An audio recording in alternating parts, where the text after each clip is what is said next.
All the racing below Formula One, you have to pay for.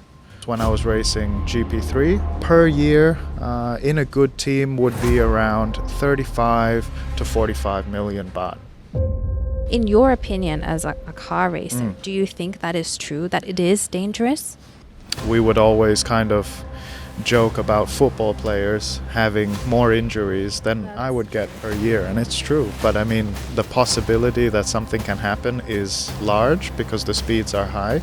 We are quite safe in the car, but anything can happen.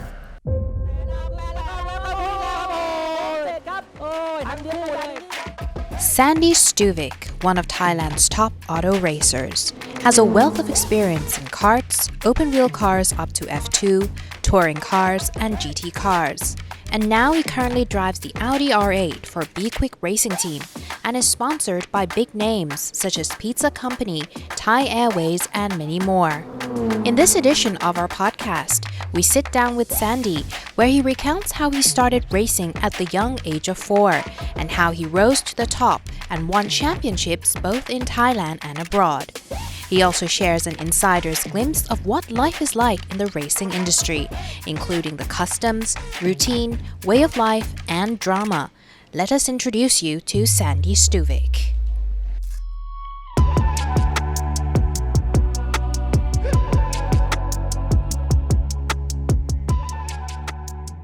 Sandy, when was the first time you started racing?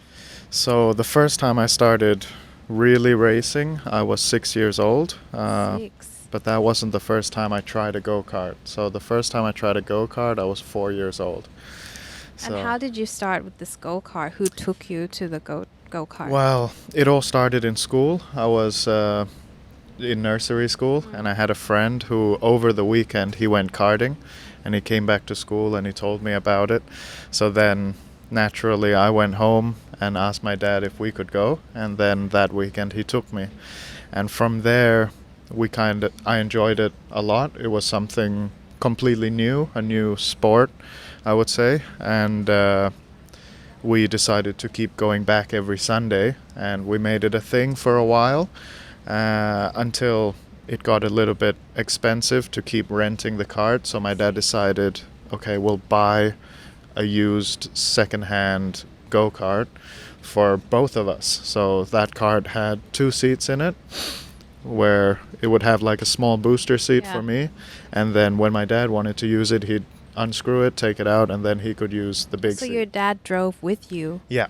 So it was like a father-son activity that we did every weekend. I see. So how did you get into racing cars, though? I know that most racers start with go-karting, and that's how you got into it, but racing, the real racing part, how did you get into that? So the real racing part really started when I was 6, and we decided we had a lot of fun just karting for fun, but then we wanted to see how I would do in a race. So in my first race, I finished 3rd. So that immediately gave me a good feeling, and we decided to continue this racing. And at the beginning, it was on a very small level, just at the kart tracks in Pattaya, and we'd go to wherever they would have the race meeting, and we just did the races mostly for fun. But I was really lucky to get a sponsor on board early in the pizza company, and they really helped me progress my career after that. So, as hobby, so this started out as a hobby first. You could have been into, let's say, soccer or rugby or anything of that sort. Why car racing for you? For me, it was at school, I did the usual kid stuff. I was in the football team, the basketball team, and all the sports stuff. I would do it. But nothing was the same as racing. There was no speed. You could run, but it's not that fast, right? And then I don't know, the karting really was something completely different. I think the sound of the engine, the smell. I remember as a kid very vividly, you would get memories of smells, so especially the rubber, the fuel, that gives me some emotion or some memory from back then. So you mentioned earlier that you did this go-karting with your dad first. So it's a father-son activity. First of all, your dad is not Thai. Your dad's Norwegian, if I'm Yes. correct. Yes. Yeah. So how did he feel when you got into racing? Because sometimes when you talk about car racing, you think about danger. Most parents would be like, no, I wouldn't want Yeah. my kid to be associated with car racing. I don't know the safety procedure and all of that. In your opinion, as a car racer, do you think that is true, that it is dangerous? Yes, it is definitely a dangerous sport, but even back when I was karting, we had all the safety gear, but back then it was early 2000s here in Thailand. It was I would say not super safe, but also at the same time very rarely people would get an injury or anything like that.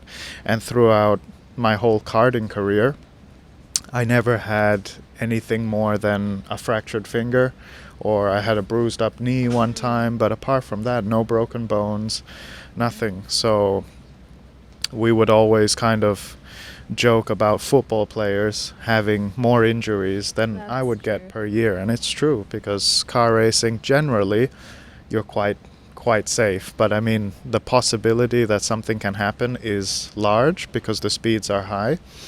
But we have a lot of safety equipment in the car nowadays. The roll cages are very, very strong, and also the suit we have to wear, the helmet, the gloves, everything is fireproof to a very high standard.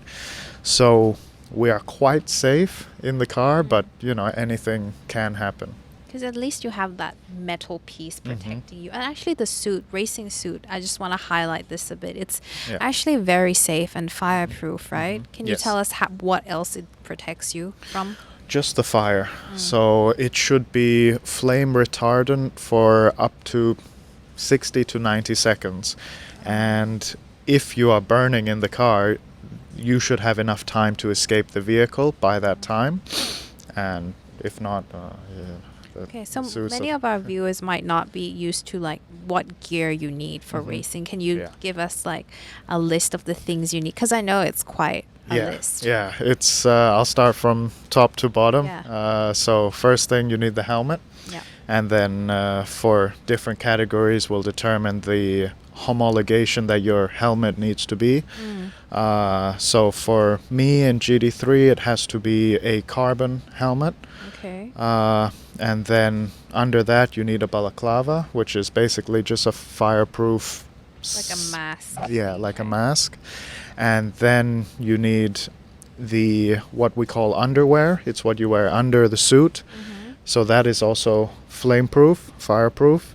Also on your legs, we have trousers for them, socks, also fireproof. And then we put on the suit, which is a 3-layer fireproof constructed suit. Oh, wow. And then after that, we have a head and neck restraint system. In case of frontal collisions, your head won't go too far.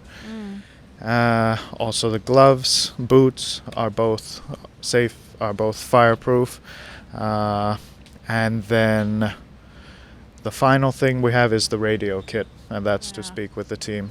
I see. So we're that's a full list of things, and mostly it's like fireproof, right? Yeah. Concentrated on the fireproof. Yes, that is the main danger, I would say, because collision, the car has, kind of, when you crash, it's not that hard for you as a driver because you're strapped into the seat. You have the 6-point harness, which is holding you in tight. So the actual collision part is not really a concern, but the main concern is if the fuel tank is ruptured or there's a leak, there could be a fire. That's why we need to wear all of that. I see. So we already talked about you go-karting and racing. Then when did you transition to actual cars? Yeah. So I was karting, as I said, from 4, raced from 6, and then I did that until I was around 13 years old. That year I won the Asian karting championship, and we decided that, okay, it's enough karting, because karting alone will not get you to where you want to go. My dream back then was to become a Formula 1 driver. So our goal was clear. We had to go to Europe, or we had to just enlarge the car I was driving, basically. So from karting, a lot of kids will have this problem where they're not really sure where to go, because there's many series after go-karting that will start you in your professional racing career.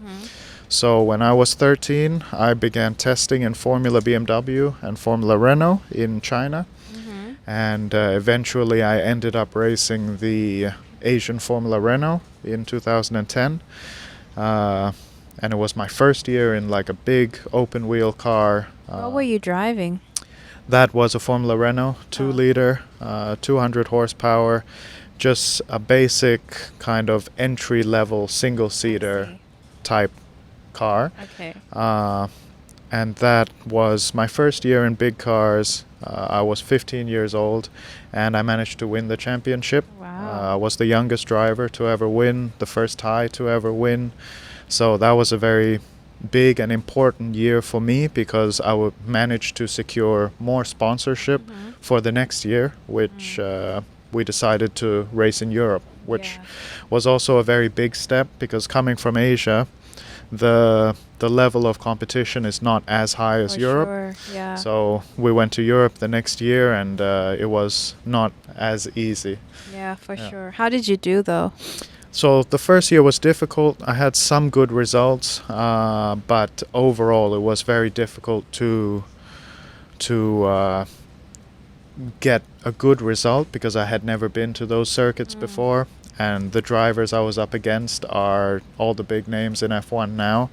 So the competition was extremely high, and it took me some time to adapt. I mean, everything from the weather, from the cars, the type of tires they use, everything was different, and I had to learn it again. But after a few years, you learn and you improve, and you get the result. Yeah. But you also trained abroad as well, right? Yeah. So can you tell us a little bit of that? Like what happened? What did you train there? Yeah. So when this was, I would say, from 2013, at that point I was racing European Formula 3. Yeah. And we were taking it very seriously now, because I had a good amount of sponsorship, and we had to be fully devoted to this. So I was still in school, but kind of just finished my IB exams, and then went straight to Italy and lived there alone, which was a big step, but also I think important in making me who I am today. But there in Italy, I was very fortunate to stay with Shape Driver. It's a driver training facility where they focus on racing drivers, especially a lot of endurance racing drivers there.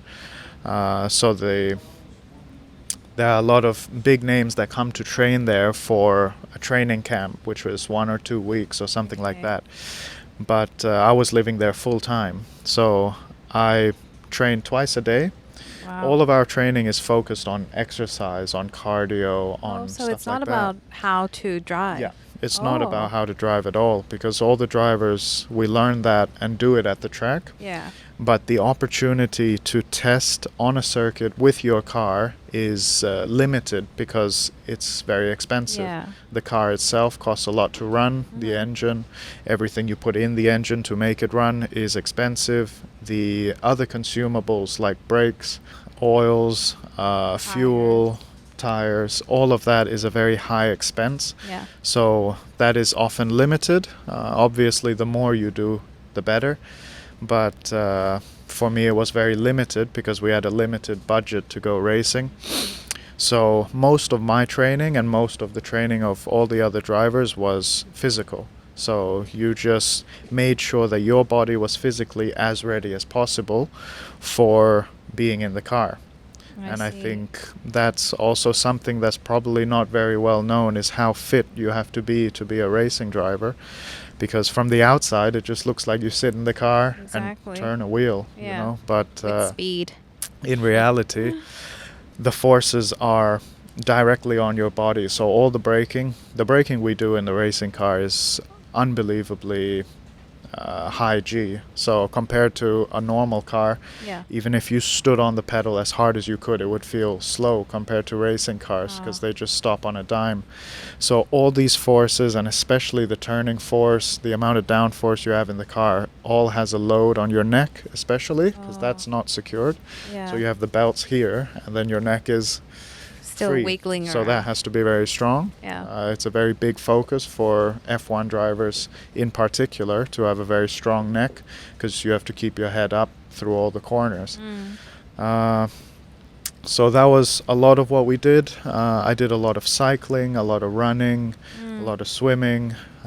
We did a few triathlons for fun. You know, anything that would improve your cardio was good. So we really liked to cycle because it would keep your heart rate at a similar level to what you would be in the car, constantly under pressure. So that was our preferred method of training. Do you still use those methods today? Yes, yeah, I still do. Like what? Can you share A lot with of the us? things that I learned in Italy I still use today in my training. We did a lot of circuit training as well. So aside from the cardio that we would do, the trainers there would always set up kind of like a lap of exercises for us to Okay. do. So we'd have 6 or 7 exercises Yeah. depending on what we were focusing on that day. It would be shoulders or arms or chest or back or core, neck, anything. We would have a mix of exercises, and then we would do 10 laps of that, for example. And that would take up a morning session in the day, and then in the afternoon we'd go cycling. So that's all you do That's all I did. at the academy, let's say. Yeah. That's it? Yeah, that's it. Wow. So it's just a workout every single day. Yeah. So as a young kid, I was 19, 20, 21. That was perfect, you know? Yeah, you have the energy. Didn't have to think, didn't have to do anything, just have to put in the effort. And it was really fun and enjoyable and a time of my life that I knew I had to savor because, you know, I wasn't doing any real work, Yeah. you could say. It was just training to be fit for the car, and I was.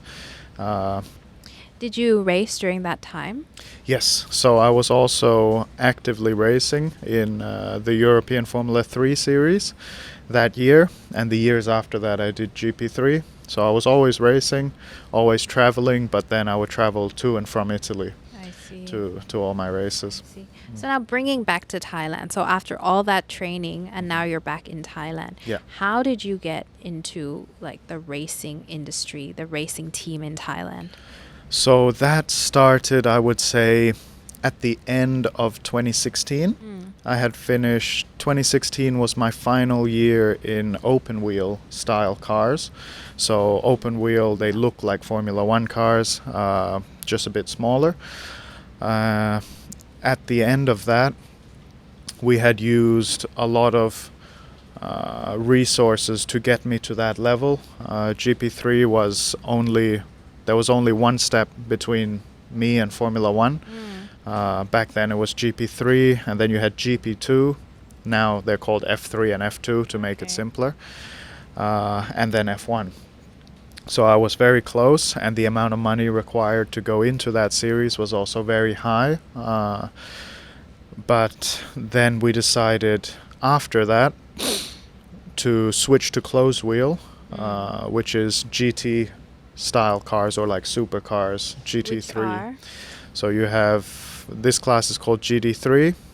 You have cars from all the big manufacturers. So currently I'm using an Audi R8 GT3 Evo, but you could pick any manufacturer. There's Ferrari, Mercedes, BMW, Aston Martin, Wow. Nissan. Big names. Any car almost any car manufacturer will have a GT3 spec of one of their top supercars. I see. Wow. So is it different though from what you drove before and these type of cars? Yes. So driving wise, it's the technique that you use is the same. I would say open wheel is the purest form of racing because it is a car that is only designed to go around a circuit. Yeah. So the style of driving required is very detailed, very fine, and very pure. In a GT car, you are now coming into a car that was kind of designed for passengers to go fast on a road, but now for GT3, they kind of redesign it back into a race car. So if you ever have the chance to see the car, you can see that it's a fully carbon shell with the roll cage inside, one seat inside, a racing seat inside, and the rest of the paneling, everything is carbon fiber, everything is race ready. So the car is a lot heavier than a single-seater would be, because of the size of it. Single-seaters, I would say they weigh around 550 to 650 kilograms. So they're very, very light cars. But a GT car generally will weigh around 1,200 kilos, so it's double the weight. And the way you have to drive the car is also different now. Yeah, I see. So talking about, you mentioned actually that it's expensive to enter this sport. And most people think, oh, if you make it already, you know, you get paid really well, or like you get good sponsors, there's not much money, or you get a huge prize money for it. Is that true? I would say it's true of some people, or it really depends from person to person how they are, I would say, funding their racing, because all the racing below Formula One you have to pay for.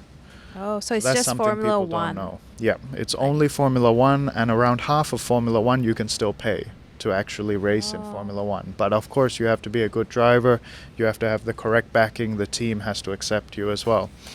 So it's not just anybody can pay to go in Formula One. But money is a very large part of racing. So just for examples, when I was racing GP3, or what is F3 today, that per year in a good team would be around 35 to 45 million baht. Wow. That's only GP3. Per year. Yeah, per year. And a That's lot of drivers have crazy. to do 2-3 years, because this is almost the top level of motorsport. So the likelihood of somebody going in one championship and winning it straight away is very low. So people get in, they spend maybe 2-3 years doing this to hopefully win, and then go up to F2. F2 is anywhere from 60 to 100 million per year.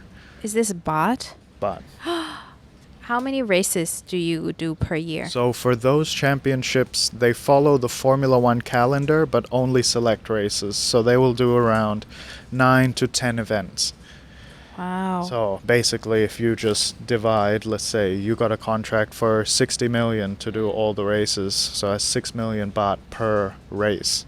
And the race, you're not driving for a long time. It's a sprint race, so maybe you're in the car for a maximum over the whole weekend, less than 2 hours is And your you driving pay time, and you're that paying much. 6 million. And what if you per time. win? Do you get money? If you win, there is no prize money in See, people in these don't know series. this, you know. They keep assuming that, oh, you know, Yeah, there's he's a rich, huge money. the racing driver. But the cost that you have to face is extremely high, because the cost of running the cars themselves is extremely high, because they are not mass market things. They are very small market. So the suppliers for everything can charge kind of what they want, right? Yeah. So the cost is huge for everything, for the team, also just for the travel, because a team Yeah. itself, to run 2-3 cars, you need around 30 people to run just those 2 cars. The engineers, the mechanics, the tire people, all of that is an expense.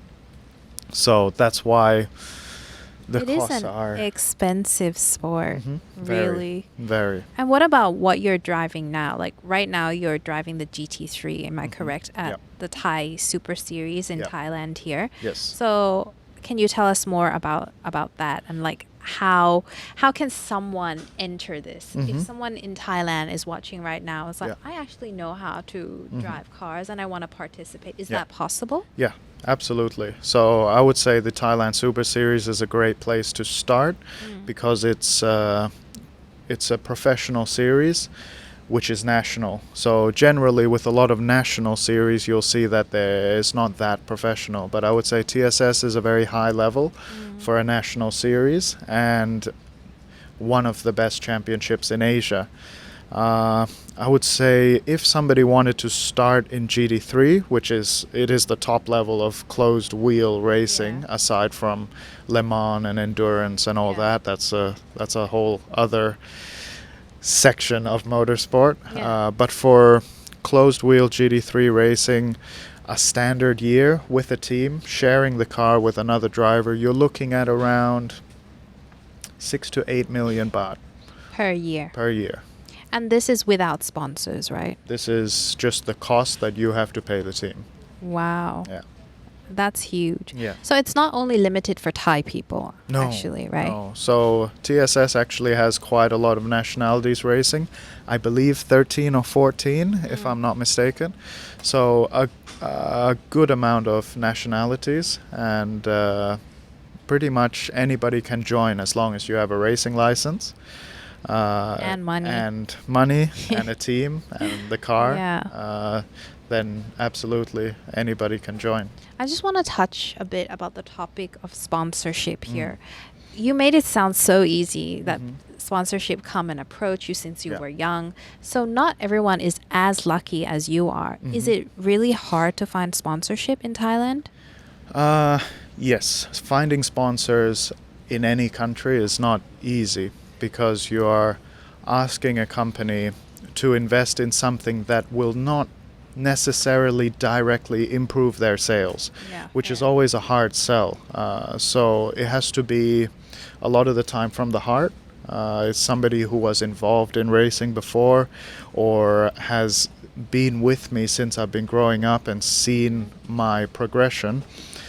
So to get sponsors is very difficult. I was lucky to have some sponsors to begin with, and then to also grow my sponsor portfolio as I was growing up. But this is also due to the results I got on track. I got good results, and I won championships, so that made it easier to sell to sponsors. And also I do a lot of PR work off the track. I spend a lot of my time doing interviews. We do a lot of media visits every year. Myself and my PR, we're very active in promoting all the brands that promote me. I see. So a lot of racing drivers will get the sponsorship and do nothing with it, just put a sticker on the car. But for us, it's a whole package. It's everything you get, and all the work we do off the track to make sure that sponsor is getting value for money. I see. So just to clarify here, because when we talk about car racing, right, first thing that most people think is that F1 series on Netflix. You've seen it, right? Yeah. Is it like that in Thailand? No. So that series is, I find it hard to watch because Really? Why? as somebody who has almost been there and really seen it with my own eyes, I know how it is. And when I watch this series that they've made on Netflix, I'm a guy that whenever they use an insert shot, I know what track that's from. I know what corner that's from. I know everything, right? So when they show, they're making some drama between this driver, and they'll show a fight that happened last year or something, and it's like, I know really? that's not it. They use a lot of inserts people to wouldn't build. know. Exactly. Because if you just see 1 second of a car and another car in a corner, most people are not going to know what corner that is, what race that was. But I know what race it was. I know if it happened before or after. I know, this. I have. They dramatize it too much. Yes, so they really cherry pick what they use. But when they use footage like that, for people who actually watch F1 every race, you kind of. Know that it's not like, fully who are you true. kidding? Yeah, totally. a little bit. Yeah. Oh, I didn't know that. Yeah. So it's not all true, I would say. No. The drama certainly is there, some of it, but a lot of it they kind of stir it up a bit. A little bit. Yeah. Yeah. Okay. Going back to you now. recently, actually very recent, during the past weekend, you had a race. Yes. So can you tell us about that? What Yes. happens during a race day? Sure. So this past weekend, I was at Thailand Super Series 2022 Round 2 at Buriram. There I race the B-quik Absolute Racing Audi R8 GT3, number 25, with my teammate Akash Nandi, who's a Malaysian racing driver. Together we race in the GT3 category, which is the top level of the Thailand Super Series. We use the fastest cars, and it is the top. Yeah. And I also race in the super pickup category using a Ford Ranger Wrap Cab 3.2 liter. So you race diesel. 2 races in what? Yeah. Wow. So I race 2 categories in the same day on the same weekend. So GT3 will have 2 races, Yeah. and pickup will have 2 races. So I do 4 races per weekend. And Well, all that training from Europe Yeah. must have helped. yes, so that's why I have to stay fit, because doing a race is quite difficult, and then jumping out of the car and doing another one is, Yeah, for sure. you So how do you do keep feel it. yourself fit right now? So right now, I do training every day, mostly a lot of gym work, and then I'll do some light cardio just to help keep the weight off. I Because see. I like to eat, just Fair, like we all anybody, do. right? So I do a lot of training to make sure that I can still enjoy my life Yeah. and do my job, but I can still kind of eat what I want to eat Fair. within reason. Balance is Yeah, the key, I would balance. say. Yeah, so I enjoy doing that. But the race weekends themselves, generally we start on Fridays with practice. We'll get 2 sessions of practice, and then that's mostly for setting up the car.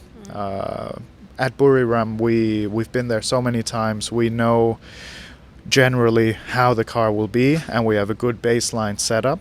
But then we have to tweak it depending on temperature, humidity, track condition. All of those things are just fine tuning the car for the driver driving. I see. So that's generally what we use Fridays for. And then Saturday, we will begin the qualifyings. So a qualifying is basically a timed session that will determine the starting grid for the races. I see. It's important. Yes, very important. So if you are the fastest car, it means you start the race first.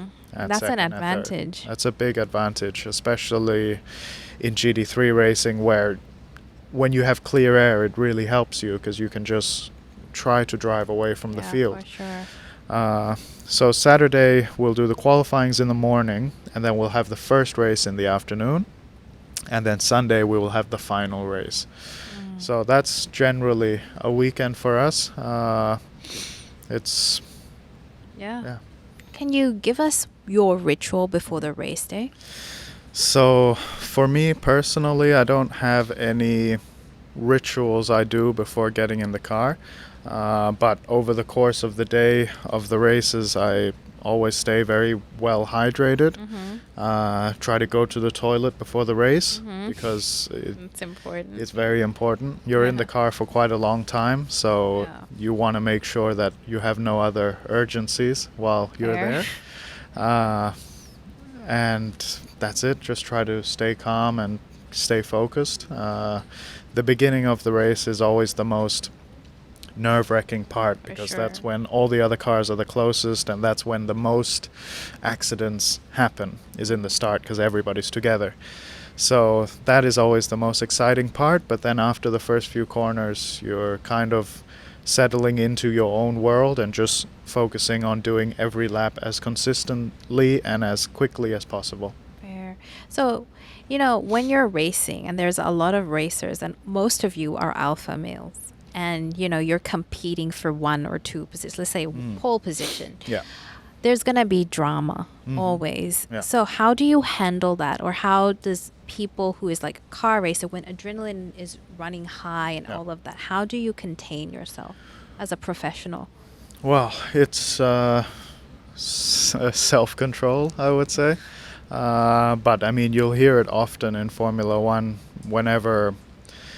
whenever something happens, you'll hear the driver on the radio instantly to the team and just Cursing. saying what they want to say, you know. Yeah. So it is difficult to control it, especially when you're in the car, because the tensions are so high, and you know, you talk with your team, it's quite unfiltered what you say. So that is something to be mindful of.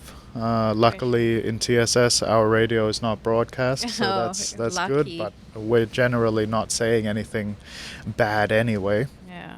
But it is a very heated environment, and things can happen.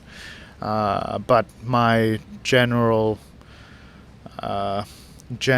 rule, or I just try to overtake everybody as quickly and as cleanly as possible to avoid any drama and Yeah. just to make it clear. Yeah. That's pretty much the only thing you can do. You try to race fair, you race hard, but you race fair, and you follow the rules, and that's how you know you've not done anything wrong. Yeah. So generally I just do my best to stay within the grounds that they allow us to play within. So that's a professional mentality, I would say. You need Yeah. to have that if you want to race professionally. Yes. So would you describe yourself as an adrenaline junkie? I would say so. So you would drive Definitely. on the road with high speed, let's No. say on the highway. So that's where it gets a little bit interesting for me. I love adrenaline of any kind. I, you know, I just like it. I like the feeling, the rush Of that course, it you're a gives you car racer. is very fun.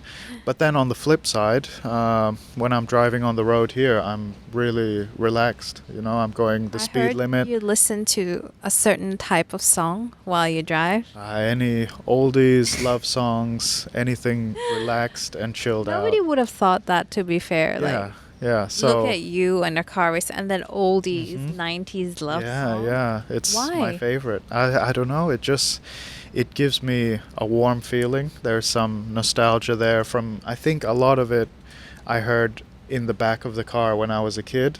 My parents would listen to it, so that would give me a certain feeling of calm inside. So I really like oldies. And just driving here, I mean, I have found it's better just to go with the flow, even if the flow is under the speed limit, which Fair. is difficult sometimes. Yeah. But you know, everybody's just trying to get somewhere, and the more you try to fight it, it's It's a different probably not going to mindset end you well. put Yeah, on, right? When you race and when you absolutely. drive normally. Yeah, when I race, I need to be in front, and I will pass anybody who is ahead. You know, there's only one direction, and that's forward. But on the streets here, no, I'm just Yeah. relaxing, listening to my music. That's good, because Yeah. people, when they say, "Oh, you're a car racer," they would Mhm. assume you're like Oh, speeding on yeah, the yeah, highway. Yeah, for sure. So yeah, so that's a nice fun fact. Yeah, yeah. So apart from car racing, you're also a driver instructor as Mhm. well. So Yes. what do you teach, and who do you teach? So that's a good question.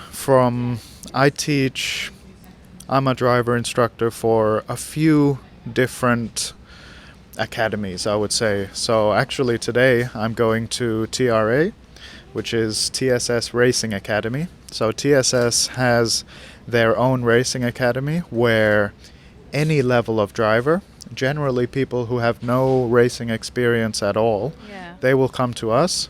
We have a fleet of Honda City race cars. They used to be one make cars, so they're manual, low horsepower, but very lightweight touring cars. And there we will teach people the basics of racing. Racing itself is completely different from driving a car on the road. The rules are different. The technique that you use is completely different. So in a racing car, you want to maximize the vehicle's capability at all times. What this means is when you're braking as hard as possible. When you accelerate, your foot is on the floor. There's no in between. In cars, there's a lot of modulation. You Yeah. follow the traffic, you brake soft. Yeah. In racing, it's completely different. So you brake as hard as possible, and then you turn the vehicle with as much force as the tire gives you, and then you try to get out of the corner as quickly as possible. So those basic foundations is what we try to teach people, and also other knowledge about racing. So everything from vehicle dynamics to racing line to how you should enter a corner, what type of corner it is itself, because that also determines how you should enter it. So there are so many factors and variables in racing that it is difficult to teach somebody, but we can definitely give them a very good baseline. I see. And they also do a test, and they pass this test, they get their racing license, and then you can begin racing. So first step in becoming a Yeah, racer, I would say first step, if you are not a kid, then this is a very good first step. But I would say for kids, definitely start with go-kart, because that is would be your the recommendation. natural kind of, you will learn all the baseline, all the foundations of racing in go-karts. So that's a good place to learn. Aside from TRA, I also have my own racing course in association with B-quik racing team. So we use their one-make cars, and I will be coaching whoever the customer is for that full day. This course is a little bit more focused on lap time itself and how Being to fast. extract the most out of the car you are driving. So I do a lot of that. I also do a lot of work for car brands that do either track days, or they have a new model car and they want reviews, people right? to try. Yeah. I see. Yeah. So I would say, and you would say most probably, that you are a top racer, let's say in Thailand. How long do you see yourself as a car racer? Well, I hope I can go until I'm at least 50 years old, generally, What's the up to retirement 40. age normally? It really depends. Some drivers go up to 65 years old, so it really depends on if you still have the speed. If you can still compete with everybody else, then there is no reason to stop, really. So I think in general, people start stopping at around 40. That seems to be the number where a lot of people go, Yeah. But- Moving on, right? But I mean, I would hopefully like to go until I'm at least 50, and then hopefully still do something after that as well. That's cool. That's cool. Yeah. Well, I hope you race for quite some time, because we get entertained by watching it. And now our viewers can watch it on live stream too, right? Yes. If they're into cars and stuff. Yes, absolutely. So that's the good part about all the modern racing series, is they all have a live stream. Yeah. So that's great for both sponsors, for the drivers, and for people that want to watch. It's really good. So lastly here, so for a young person who aspire to be like you, let's say want to be a top racer, what's the one piece of advice you would give them? So for somebody young starting out in racing, I would say the best thing you can do is to go karting, and to do it often. So back when I was karting, I would go 2 or 3 times per week after school. Consistency. My dad would take me. We'd go together to Pattaya. I live in Rayong, so it's about half an hour away. And we would go to Pattaya and practice until it got dark. And we'd do that 2-3 times per week after school. Mostly because I loved doing it, but it was also practice. The more practice you do, the better you will be. Practice makes perfect. Yeah. And that is a rule that I've tried to follow my whole life. And it's something that you can use no matter what you are doing, no matter what your passion is. Practice will make you better. So if there's any mantra I want to instill in somebody who wants to do anything, is practice makes perfect. I see. Wise words indeed. Well, thank you, Sandy, for joining us Thank today. you very much for having me. I had a great time. Thank you.